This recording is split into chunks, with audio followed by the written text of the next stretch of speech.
Magluto na naman po tayo ng chicken wings in the oven. Tara na mga kabi, magluto na tayo.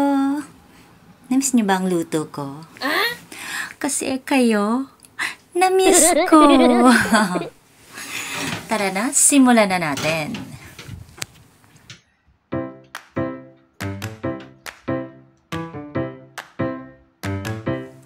Nag-prepare po lamang ako ng 10 pirasong chicken wings. Hiniwa-hiwaan ko sa gitna para mamaya manunuot ang mga ingredients sa loob ng chicken. Ipat-dry lang po muna natin hanggang sa mawala yung tubig. Lagyan lang po natin ng salt, pepper, cornstarch, dark slices,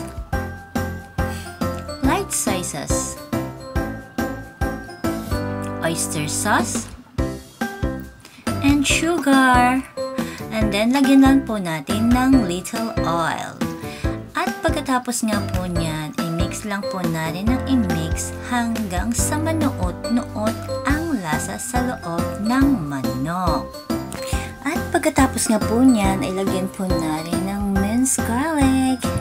Nag-prepare lamang po ko ulit ng 3 potatoes. And then, binalatan ko lamang siya. And, saka naman po natin hiwa-hiwain ng pabilog. At pagkatapos nyo ng mahiwa, saka naman, ibabad nyo siya sa tubig na may asin for 15 minutes.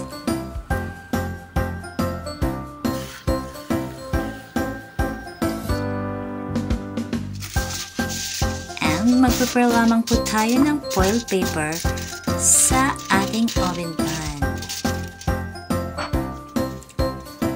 Tsaka naman natin ilagay ang mga binabad nating potatoes.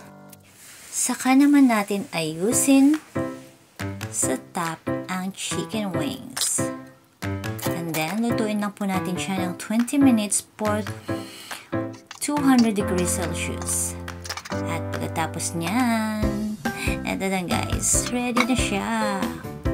Excited na akong kumain kasi gustong-gusto ng amo ko yung potatoes. Tara, kain na tayo! Maraming salamat sa panonood. Follow and share.